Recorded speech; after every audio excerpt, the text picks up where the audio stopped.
A valorização da relação terapêutica pode gerar algum risco?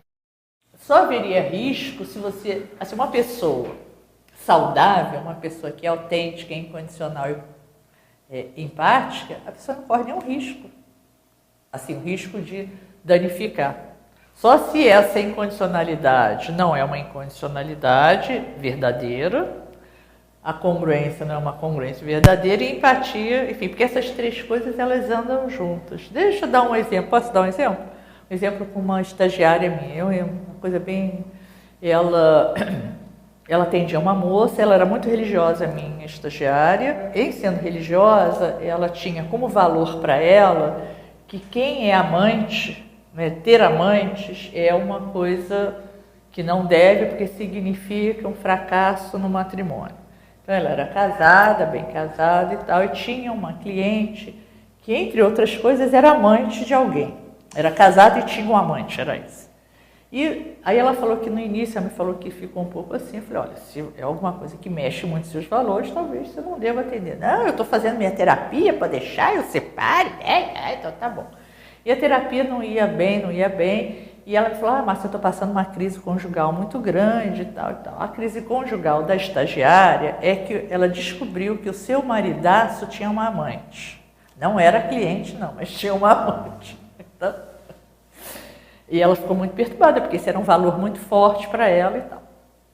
E aí, ao mesmo tempo, essa cliente começou a faltar, a chegar atrasada. Eu falei, olha, está ocorrendo algo aí, vamos ver o que é. E quando a cliente veio, ela foi conversar com a cliente disse assim para ela, olha aqui, fulano, eu não sei o que acontece. Quando eu falo da minha profissão, do meu filho, disso, daquilo, das minhas viagens, dos meus sonhos, você chega para frente, me faz perguntas muito interessantes, isso é muito bacana. Agora, quando eu falo do meu amante, você vem para trás e fica calado. A terapeuta, a estagiária, não tinha percebido isso. Eu, como supervisora, muito menos.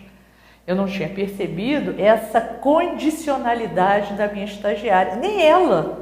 Ela não tinha percebido que ela estava dando uma atenção muito inferior ou quase nenhuma a um aspecto da vida da outra. Ela estava colocando uma condição. Eu aceito você, todas as suas características, menos a sua amanticidade, né? O seu comportamento de amante. Esse não entra no consultório. O que ela fazia? Ela se calava, mas ela não se deu conta disso. Então, isso não é uma verdadeira incondicionalidade. Então, a sua pergunta, será que não corre um risco da pessoa, ao ser autêntica, incondicional, empática, se prejudicar o outro? Em tese, seria impossível, se for verdadeiro. Se for realmente, é impossível. Por quê? Porque essa é a coisa mais saudável que a gente pode oferecer a um outro ser. Eu amo você, eu aceito você, independente do que você pensa, sente e faz. Eu sou capaz de me colocar no seu lugar, mesmo sendo muito difícil. Né? E eu estou aqui à sua disposição. Como é que isso não pode fazer mal a ninguém? Agora, se isso não é exatamente isso, isso é uma coisa falsa ou incompleta, como nesse exemplo, aí sim, aí o que a pessoa sentia? Acha que ela está me criticando porque eu sou amante. Essa sua pergunta é interessante porque remete à questão assim, da saúde do psicólogo, do psicoterapeuta.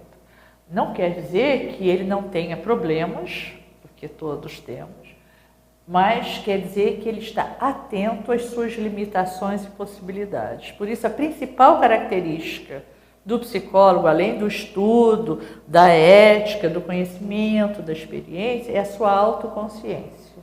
Ele tem que estar com a sua autoconsciência ampliada para que ele possa conhecer seus limites e suas possibilidades, para que ele possa fazer essa revisão. Será que de fato eu estou sendo incondicional? Será que de fato eu estou sabendo me colocar no lugar do outro? Então, essa capacidade. Como é que você adquire isso? Terapia pessoal e supervisão continuada. Então, quando eu tenho dúvidas, quando eu sinto problemas numa relação, mesmo que eu seja experiente, eu faço isso até hoje. Eu trabalhei até pouco tempo com várias pessoas.